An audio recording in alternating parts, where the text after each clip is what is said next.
அனைவருக்கும் மாலை வணக்கம் உறவுகளே. நம்ம இன்னைக்கு வந்து நான் கொல்லைக்கு வந்தோமா, காலில் பிடிச்சி கொட்டா வேலை செம்ம வேலை உறவுகளே. இங்கே பாருங்க, காலையில் அப்படியே ஃப்ரெஷ்ஷாக வரோம் கொல்லைக்கு, சாயங்காலம் ஆனால் இப்படி ஆயிரும். இங்கே பாருங்க, எங்க கூட சேர்த்து நாங்கள் தான் அலையிறோன்னா இங்கே பாருங்க, இது அதுக்கு மேலே இங்கே பாருங்க உறவுகளே.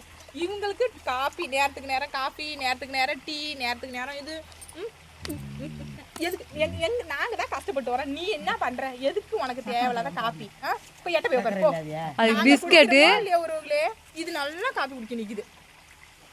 ஆமா, சாயங்காலம் உறவுகளே, சாயங்காலம் டீ குடிச்சிட்டு அப்புறம் போய் திரும்ப வந்து கோயில் சாணம்லாம் அள்ளி முடிச்சிட்டோம். எல்லாத்தையும் அள்ளியாச்சு, கொட்டாயெல்லாம் கூட்டியாச்சு, சுத்தம் படுத்தியாச்சு. இப்போ வந்து இப்போ போய் என்ன பண்ண போறோம்னா, நேற்றுக்கு கொஞ்சம் ஜாமான் கழுவி விட்டோம். இன்னைக்கு இன்னமும் ஜாமான் கழுவுற வேலை இருக்கு. ஜாமான் கழுவி முடிச்சுட்டு அப்புறம் நைட்டு அப்படியே 6 ஆயிடும் உறவுகளை கிளம்புறதுக்கு. ஆளுங்களை 6 மணிக்கு கிளப்பி விடுவோம். அதுக்கப்புறம் தான் நாங்கள் வீட்டுக்கு போகணும். என்னோட உறவுகள் 6 மணிக்கு போடுவோம், 5:30க்கெல்லாம் போயிடுவோம். 5:30க்கு போயிடுவியா?